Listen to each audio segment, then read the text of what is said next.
Hi, hello. Welcome to the episode of Isaiah's Newsstand. It's your host, Isaiah Edwards. The date is March the 4th, 2026. Hopefully this episode finds you well, in good spirits and high hopes. As for me, I'm doing pretty good. Happy Wednesday. Happy hump day to ya. Hopefully you humped and didn't get humped. Unless that's what you're into, then by all means, have at it, my little rabbits. But no, my day was good. A little bit rainy, but overall good. It's just been raining all week. It's slating to do that. So, so it goes. Which, granted, I will take rainy over snowy, especially at this point. I'm so over the winter. I know I've been saying that, but I'm just ready for a solid spring. Anyway, work was good. We got up. I will say I didn't sleep well. I wound up going to bed too late. But overall, we got ourselves together. We got to work timely. Really, I just was a bit underfed and a bit a bit sleep deprived. That was pretty much my only two thorns for the day. And the gym is a little bit, but overall, we'll get there.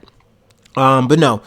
Work was solid. It was a good day. I got to stay at the Crusher all day, which is solid. We love to see it.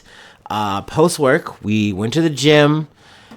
Oh, also we got popcorn. So we had a little popcorn treat. So that was, better than nothing. That's for sure. Also, I did get an extra energy drink on the way out for the gym. I think it's like day 2 of doing that. But, whatever. 0 sugar. So 0 problems, right? Isn't that how that goes? Whatever. But the gym, it was packed. It's a 3-pipped Wednesday. I really just have consigned myself to the understanding that this is just a busier year, that more people are showing up, more people are trying to catch a pump, and to a certain extent, I got to embrace that. I can't, go crazy. It's part of the reason why my gym regimen is what it is so that it's pretty easy to adapt it. So I like that. I can kind of swap this, do that, do something a little bit different on this day, make it up on another day. Overall, I'm still getting the workout that I want pretty much every day. So that's good. Today was no different there. I will say the W was initially everything was taken up. There was no free weights. There was no Smith machine. So I was like, damn, well, we'll do some filler. And as I just hit one machine, I noticed that oh, there's a Smith machine open. So I immediately hop on it. And I just decided that pretty much the bulk of my weight training was just going to be that. I didn't really want to do any filler work. We've been doing that most of the week. I did get on free weights yesterday, as I mentioned. So I'm like, look, I can just do sets here and just bang them out and that'll feel good. So I more or less just ran through my usual routine, pretty much at about a medium volume, but instead of just doing 12 or 2 sets of 6, I decided to just kind of do a 6-set drop weight, 6-set drop weight. And I didn't really actually have a set number of sets in mind. I just kind of did it until I'm like, all right, I'm done. So I think I wound up maybe doing about 2 to 3 extra sets than I normally would on most of my movements on the Smith machine. So that was kind of cool. Like I said, that generally took up about maybe 20 minutes to 30 minutes. And then I went up and did some core work. And lately, because of the whole lat thing, I've been trying to get in some dead hangs. So I don't know if that's really helping. I will say that today was better. It's pretty much getting condensed just to okay, if I cough or if I laugh too much, I'm going to notice it a little bit of a pinch. But it feels more inner and less outer, if that makes sense, in terms of the pain, where it's at. So I think that means it's getting better. So that's good. Knock on wood there. But overall, yeah, I felt good. I didn't really have to reach for the Advil, so that was a plus. Post the weight training, we did an hour of cardio, which has been good to just kind of be back on that for a bit until we get busy, we get into something, But yeah, overall, it was a W gym session, despite it being busy, despite me having to, switch it up a little bit. I really do feel like we're moving well, under pressure, so to speak. But yeah, let's go ahead and then, I'm saying go ahead. I'm getting ahead of myself. Wait a second. Post the gym, we came home, had our stretch, had our snack, and did some research, which, we have a good amount of things to get into. Of course, it's another busy news day. No surprises there. But yeah, let's go ahead and do our startup and let's get into some news. Also, I had some really good conversations with some friends today. I always appreciate that. I feel like so many times I come on this podcast and talk about how foul the internet can be and how annoying social media can be and like all the people I run into and wind up having to delete because they just piss me off. Shit like that. But it's also nice to have the counter of like, no, today was really good. I got to like talk to a person who also works out and in my opinion has like a really great physique. And, getting some like just tips from them. And essentially the tip is like, hey man, just keep doing what you're doing. You're doing great. Like sometimes you just need to hear that from someone doing it. Like I was like, hey man, what's your diet like? What are you doing here and there? And it did sound very similar to what I was doing. And he was like, yeah, man, you're doing fine. Like, I know it's really easy to overthink this and be in the moment and be negative, but you're doing great. And that was nice. That was very wholesome. And just overall, just good, honestly, over the past 24 hours, like it's been nice just to really yap it up with some people. And also it's nice that every once in a while, like you kind of have a friend that just kind of blows in. It's the only way I could kind of picture it is like you just get a random letter from a pen pal and it's like, oh my God, I haven't heard from this person in like months. And like, you're really young and, there's no cell phones and shit. So that's kind of a fucking vibe. That's kind of what that felt like, today, some of the conversations I have with some of my friends. So it's like, oh, good to see you. Good to catch up. Good to talk about some shit, man. So yeah. W chats. Anyway, let me get on with this fucking startup.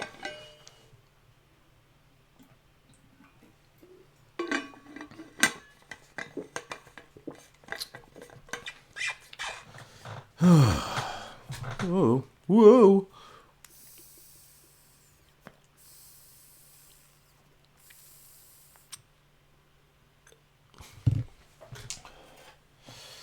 Ooh-wee.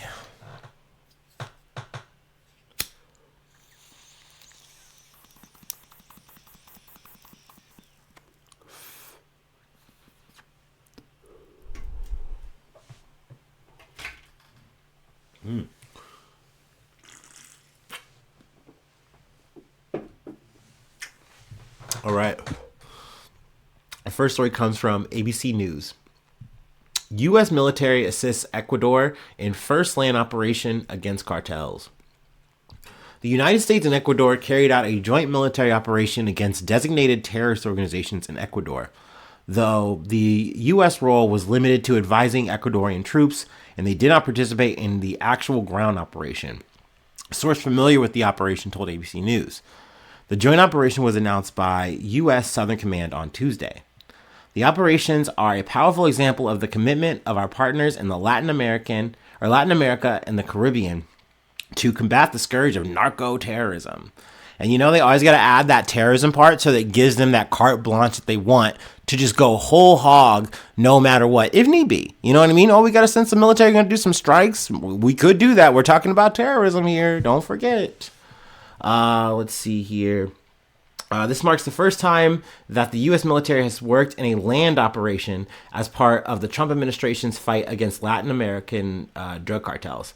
I mean, this is true. I'm not trying to refute this or anything like that, but like, can we not make a mistake of saying that like they haven't been working with Mexico to do like the shit with El Mencho? Like, yes, they weren't any kind of boots on the ground or anything like that, but they were advising. They were helping out. I think they actually were part of the reason that they got the tip about, he's with his mistress here. So I don't know, man. I think to some degree, a lot of countries are obviously working with America, but some are more compliant than others. And I think with Ecuador, they're very like, yeah, we did this together. We held hands the whole way. It was so sweet, so nice. But once again, like it just seems very familiar to how, we assisted Mexico like that. But once again, Scheinbaum kind of wanted to make sure and emphasize the opposite of saying, hey, this was a Mexican, led, run operation. Did we get a tip or whatever? Sure. But this was all us. We handled it. There was no boots on. They're not gonna be. So, and I get it. There's obviously different situations there. You're trying to, save face in other ways. But once again, it just feels like the same thing. Anyway, we can go and actually move on to the next thing. I got to talk about Iran. From Al Jazeera, U.S. submarine sank Iran's warship off Sri Lanka coast, says Hegseth. A United States submarine has sunk an Iranian warship with a torpedo in international waters off Sri Lanka's coast, says U.S. Defense Secretary Pete Hegseth. Secretary of War! In a Pentagon briefing on Wednesday, Hegseth said the strike on the Iranian warship was the first such attack on an enemy since World War II. I think someone might have fact checked that, and I might not be 100% correct. I don't know, but obviously that's why they're quoting him directly on that.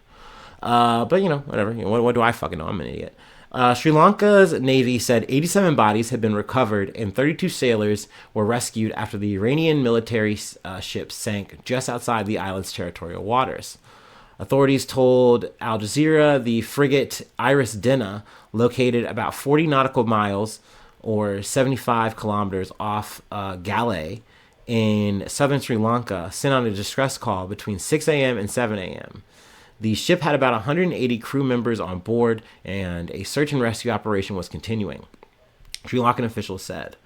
The Iranian frigate was returning from having taken part in the 2026 International Fleet Review last month in India's coastal city of Visakhapatnam.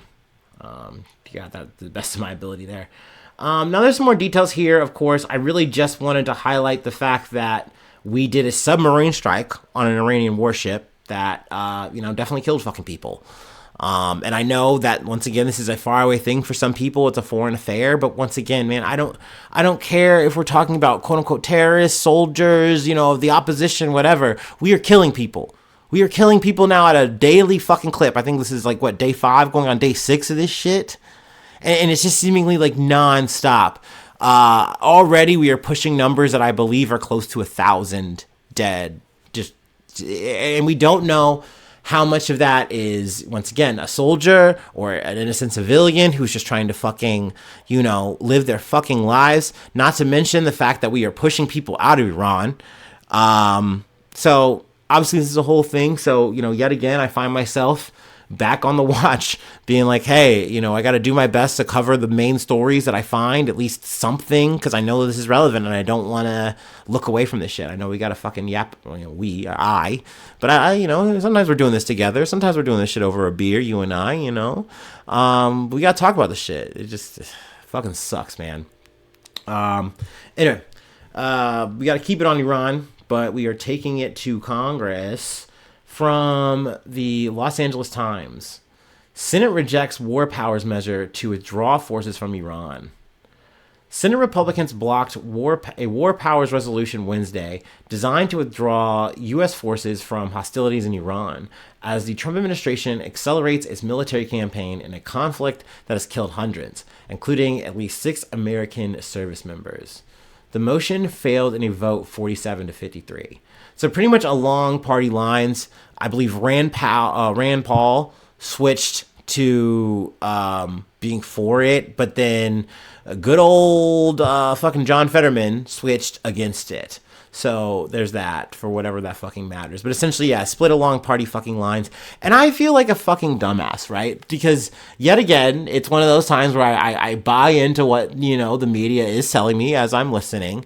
And you want to have some hope that, once again, we are not reliving the sins of Afghanistan and Iraq. We're not going to fucking do this shit the same way. You're not going to see Congress just blindly just go, yeah, do this shit. Because you don't even have the, hey, we had a big, they came over here and fucked our shit up moment. That's not even a thing here. It's not happening.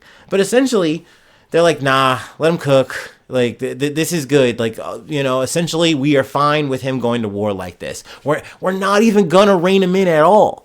And the argument of well, he could just veto it. You motherfuckers could just 2/3 force that shit through. So what are we talking about here? At the end of the day, they are fine with it. And you have your Chuck Schumer stepping up and saying, yeah, we don't want the, this buffoonish, display from Trump and Pete Hegseth over this. Yeah, what you are essentially saying really is that you're fine with this. You just hate that they're the ones at the fucking wheel on it. You know, you'd love an Obama to be championing this kind of shit, right? Like, but essentially these motherfuckers do want it. Like, they just kind of get to couch this in like, oh man, it's so crazy that Donald Trump's doing this so badly. But I don't know. It is frustrating to see. I know that what is it? The House has got their own war thing that they're gonna drum up, whatever. We might wind up covering that. I think they're supposed to be getting that tomorrow. But essentially, this shit is just gonna get knocked down and probably floated on down, and Trump is just gonna be able to do what he fucking wants with pretty much impunity. So awesome, you know? I love that. I love that for us. I love that for Iran. I love that for fucking Israel, dude. It's so fucking great, bro. Oh, yeah, dude. All right, I wanted to get to these things about, you know, some of Trump's subordinates, some cabinet members. Now, this one I'm not going to get into the whole meat of it at all. I really just kind of want to hop, skip around on it. But from CBS News, Noam slammed by senators of both parties as Tillis calls her leadership a disaster. A disaster. Like I said, we really could run through the bullet points, but this would take a lot of time, and I don't really want to do this.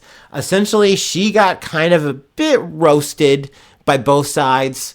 It seemed like a lot of people just had a lot of critiques for her, which are very fucking valid, some of which we've covered on the pod already. Essentially, Noam held herself in a way. You know, she came and she just took it. She tanked it. But I don't know. At this point, I'm more used to the more pugnacious Pam Bondi or Pete Hegseth. I'm used to these motherfucking brawlers coming through and really talking shit. I really feel like she really didn't do that. But I mean, hey, it doesn't really matter. You know that none of this shit fucking matters. It's a fucking theater show. It's a play. You just happen to be the fucking villain of it. But yeah, let's see here. You know, we really could just run through all the highlights, but I would say if you are a real Noam head, you're really curious, then by all means, go ahead and dig through it. But I want to get to, like, I guess my favorite part, which I think is Tillis's little rant. He kind of gives her a nice little read. Here we go. Tillis brings up Noam's killing of dog and goat. Continuing his remarks, Tillis brought up a now famous passage from Noam's 2024 book, in which she describes killing a young dog and goat back home in South Dakota. The dog, Cricket, was misbehaving on a hunting trip and attacked a neighbor's chickens when they stopped on the way home. Noam wrote that she shot Cricket in a gravel pit, as well as a nasty and mean goat. She said that episode showed she was willing to do difficult, messy, and ugly things. I've talked about the dog part a lot on the podcast. That's why I call her Christy Noam. I'm not even going to say. I'm not even going to be mean right now. She already had a hard week. But I've referenced this a lot. But it's nice hearing this from like a guy who has like a farmer perspective. Tillis said he read the book last week and was baffled by her account. I train dogs, all right? Or maybe he's not a farmer, but he trains dogs. Okay, whatever. I train dogs, all right? And you are a farmer. You should know better. You should know that if you're going out on a hunting lodge or going out to a hunting lodge and you're putting pheasants out and you're putting dogs out, you don't take a puppy out there. A 14-month-old dog is basically a teenager in dog years, he said. Like, can you imagine this dude explaining this to her like she's a fucking child? But apparently she needs to because she just took the wrong takeaway from all of this shit. He continued, you decided to kill that dog because you had not invested the appropriate time in training. And then you have the audacity to go into a book and say it's a leadership lesson about tough choices. And you killed a goat because you said it was misbehaving badly. You are a farmer. You don't castrate a goat. They behave badly. You should have probably done that before. Tillis likened the anecdote to Noam's approach to immigration in Minnesota. My point is, those are bad decisions made in the heat of the moment, not unlike what happened in Minneapolis, the North Carolina Republican said. We're an exceptional nation, and one of the reasons we're exceptional is we expect exceptional leadership, and you've demonstrated anything but that. Now, this isn't for me to be like, oh man, base Tillis, whatever. It was just a good read by one of these motherfuckers who I believe is on the way out. We'll actually be getting to that for our last thing, but we're going to talk polls and shit. Primary stuff. But I appreciated that read because obviously, once again, I'm just a guy in an armchair. It just seems so out of pocket to just kill a dog like that when there's just no need for it. And then once again, to brag about it. No, like you were not waterboarded. You were not tortured. You were not like coerced into saying that shit. You bragged about it in your book. Like this was a good thing for your little tell-all. Why? Such weird behavior. Another thing we're not going to read, but they do mention her little luxury fucking, more or less private jet or whatever that she's been kind of gallivanting on. That does get a nice mention that I appreciate and respect. But yeah, I mean, none of this is going to really affect anything. That's kind of why I'm a little bit a day late, dollar short on talking about it. But it is worth the mention. If you want to peruse it, it is a lot because it does go through the whole fucking thing. Now, I mentioned Pam Bondi, good old scam blondie. She's actually going to be coming back up to Congress. They love her. They love the talk. They love the chit chat, the repartee. And I got to say, so do I. From CBS News, House Oversight Committee votes to subpoena. Fuck. We failed. GG boys. House Oversight Committee votes to subpoena Bondi to testify in Epstein probe. The House Oversight and Government Reform Committee voted Wednesday to subpoena Attorney General Pam Bondi for testimony as part of its investigation into the federal government's handling of the case against convicted sex offender Jeffrey Epstein. The panel approved a motion from Representative Nancy Mace, a Republican from South Carolina, to issue the subpoena to Bondi, with 5 Republicans in all joining with Democratic members in support of the bid. Wow, they're really coming together. That's so crazy. Whoa. Yeah, whatever. Once again, I almost look forward to this because once again, I just want to see them yell at each other because that's kind of all we get out of this. It's kind of like the only thing. And like, once again, at least with Pam Bondi, she's going to come and bring some fucking notes. Like, Kristi Noem just kind of like, okay, that's how you feel. Thanks for the encouragement. Like, just being very passive aggressive or whatever. But like, once again, last time we saw Pam Bondi, she was over here like being like, bro, you are a loser. You are not a fake lawyer. You have Trump derangement syndrome. You're being crazy. And I'm like, dude, we love a gaslight fucking girl boss. Let's go. Let's go, queen. I'm here for you, actually, all right? Sometimes you do got to support some wrongs. No, actually, fuck her. Tomato Town for Pam Bondi, for Scam Blondie. The worst people we know are running the world right now, are running our great, great country. God fucking damn it. You laugh. If you don't laugh, you cry. Also, shout out to Nancy Mace, my favorite non-alcoholic person. She's... Let me not. Alleged or whatever. I can't speak on it. I can't speak to that. Anyway, we have one more story that I wanted to cover. It's poll shit. It's not poll shit. It's voter stuff. It's primary stuff. You know what I'm saying. You know what I'm trying to get at. We covered a good chunk of it in terms of, the big stuff out of the Texas primary, but there's a lot. And there's also some North Carolina stuff. So, I got a little bit more of the fallout, the readout of it, so we can kind of talk it up a little bit. we're not going to stick too hard on it. But anyway, you know what time it is. It's our last news story, so that means it's our last break of the day. So feel free to take one with me.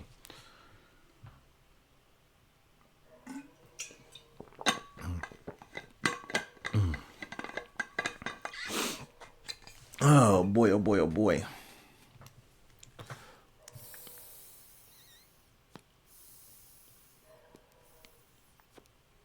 I don't know if you can hear the dog in the background.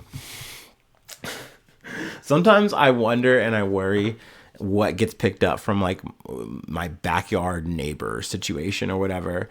Like you hear like a screaming kid and you think like, oh my God, what's going on? This is like an Ariel Castro situation. I'm like, no. The kids are playing outside. They're being crazy. The dogs are barking. There's nothing to do with me.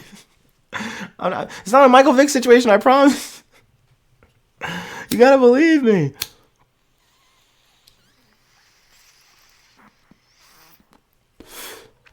And then I'll listen and not hear anything.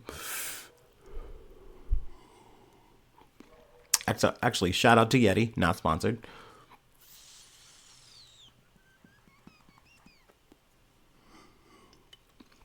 Ooh, yeah.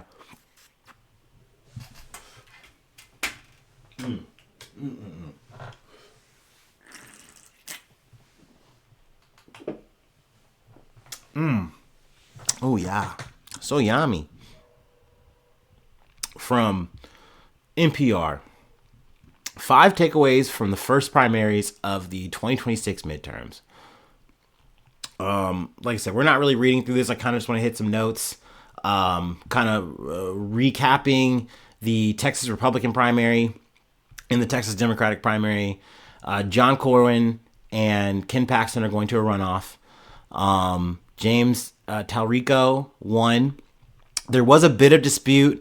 Apparently some constituents in Dallas were turned away from voting polls, and the reasoning was like, oh, you guys came to the wrong voting poll. Like, it's the end of the day. Sorry. Like, that's just what it is. And initially, Jasmine Crockett didn't really want to call it. But then she did call it, I think, like before midday even. So, all's well that ends. Whatever. I said this before, I really don't want to belabor the point. I don't really care who wins between these two. I think either of them are losing to Corwin or Paxton, unfortunately. Whatever. We can kind of move on, though, because I said I wanted to hit the North Carolina scene. Speaking of mild-mannered, the Democratic Senate nominee in North Carolina is former Governor Roy Cooper. This is an open Senate seat because Republican Senator Tom Tillis is retiring. So, I mean, cool rant, bud, but I guarantee you said that shit because you don't have to keep working anymore. And you know what? Good for these old fucks getting out when the getting is finally good, whatever. Just go, dude. Like, it's time to leave. Don't do the Pelosi shit. Don't, was it Feinstein? I can't even remember her poor old name. Dianne Feinstein, I believe. R.I.P. a young goddess. Sorry, let me keep going. This is an open Senate seat. I already read that, right? The Republican aiming to replace him is Michael Whatley. Michael Whatley, a former Trump Republican national nominee chairman. Cooper joining the race was seen as a big get for Democrats. He's someone who has won statewide in a right-leaning state. Given that, his message was notable. He talked of affordability, which went after his opponent as a DC insider and tried to separate himself from any political party. I love that. I love when they're like, actually, I'm like a fucking independent. It's like, brother, we can look at your political history. We know how you move, bro. Come on. Like, stop playing around. Actually, I'm just kind of like, just a middle of the road. I'm for the people. Actually, when you think about it, that's really my party. I'm a people. Shut the fuck up. So he'll work with Trump. Sure, dude, literally worked for Trump. Well, whatever. Let's see. It highlights the really fine line that Cooper is going to attempt to walk as he tries to flip a Senate seat in a state Trump won 3 times. I'm sure I'm just getting these people confused or whatever, right? I think it happened. Yeah, whatever. Who cares? Fuck this shit. We'll just kind of read the polls here. North Carolina Republican primary, Michael Whitley. And then Roy Cooper looks like he came out on top there. So we'll see. We'll see how that goes, right? Good luck to, I guess, Mr. Cooper. I know I did bungle that a little bit. Whatever, Anyway, we're just gonna move on. Tumble through it. Let's see. Dan Crenshaw lost to Steve Toth. We're going back to where the fuck is this? Texas. We're back in Texas.